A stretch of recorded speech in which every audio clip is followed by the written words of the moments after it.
नमस्कार मैत्रिणींनो, @आरतीज किचन 27 चॅनलवर आपल्या सगळ्यांचं स्वागत आहे।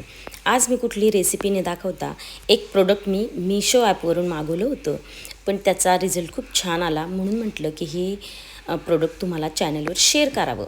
तर ते यूज करण्यासाठी मी काय केलं, अगदी थोडंसं म्हणजे 2 चमचे फक्त लिक्विड घेतलं होतं आणि त्या 2 चमचे लिक्विडने बरोबर मी 4 ते 5 वस्तू स्वच्छ केल्या होत्या।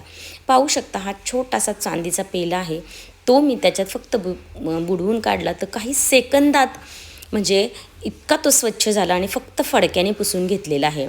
आता हा दुसरा तांब्यासुद्धा पहा प्रसादाच्या नैवेद्याचा, एकदम म्हणजे अगदी फक्त त्या लिक्विडमध्ये बुचकळून काढला तरी एकदम तो चकाचक होऊन जाते। साध्या फडक्यानं पुसून घ्यायचे।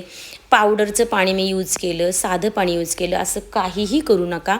मी ट्रायलसाठी यूज केलं होतं, पण फक्त आणि फक्त तुम्ही ह्या लिक्विडमध्ये बुडवल्यानंतर फडक्याने पुसून घ्या लगेच, म्हणजे त्या तुमच्या वस्तू काळ्या पडणार नाही। मी पितळेच्या वस्तूसुद्धा ट्राय केल्या, पण त्यानंतर काळ्या पडतात ते, त्यामुळं फक्त चांदीच्या वस्तू स्वच्छ करा। पाहू शकता तुम्ही काही सेकंदात माझे देव वगैरे आहे ते सगळ्या चांदीच्या वस्तू एकदम चकाचक झाल्या। मी हा करंडा आणि वाटीसुद्धा स्वच्छ करून घेतली, अजिबात वेळ गेला नाही मला।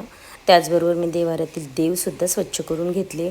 एक गोष्ट लक्षात ठेवा, फक्त कुठलंही लिक्विड वगैरे पावडर वगैरे वापरू नका, फक्त लिक्विडमध्ये धुवून स्वच्छ करा। हे काही पेड प्रमोशन वगैरे नाही आहे। तुम्हाला जर लिंक हवी असेल तर मला कमेंट बॉक्समध्ये नक्की कमेंट करा, मी तुम्हाला त्याची लिंक डिस्क्रिप्शनमध्ये नक्की देईल। धन्यवाद।